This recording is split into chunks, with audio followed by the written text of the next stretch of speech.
पूरी कायनात में कोई ऐसा मजहब नहीं है कि जहां अल्लाह की बज़ाहिर इबादत कोई नजर नहीं आती। मुझे बताओ ना, मैं अपने रिश्तेदार के साथ अच्छा सलूक करूं, इसमें कौन सा सजदा किया, कौन सा रोजा रखा, कौन सी तिलावत की, मगर हम मिलकर रहे तो अल्लाह जन्नत अता फरमा देता है। मैं किसी को मुस्कुरा कर मिलूं तो सदके का सवाब मिल रहा है। मैं किसी को माफ कर दूं तो अल्लाह पाक मगफिरत फरमा देता है। मेरी किसी से लड़ाई है, मैंने उसको माफ किया, अल्लाह की कौन सी इबादत की। मगर सुभान अल्लाह, इस्लाम ये चाहता है कि लड़ाई ना हो, झगड़ा ना हो, प्यार से रहें, ईसार से रहें। मुसलमान किसी मुसलमान की मदद करता है, फरमाया जब तक बंदा किसी की मदद करता है अल्लाह भी उसकी मदद फरमाता है। तो मैं किसी की हेल्प कर रहा हूं, इसमें इबादत कौन सी है, बज़ाहिर कौन सी इबादत है।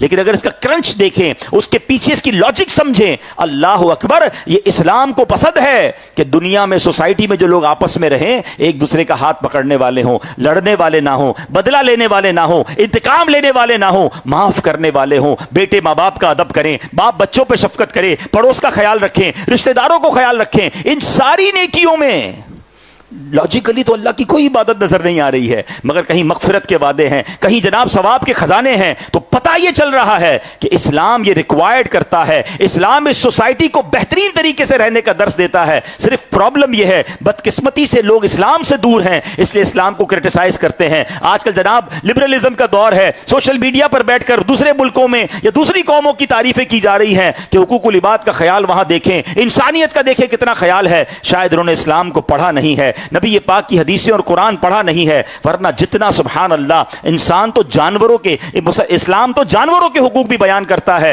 काश हम इस्लाम को पढ़ने वाले और फिर उस पर अमल करने वाले बन जाएं।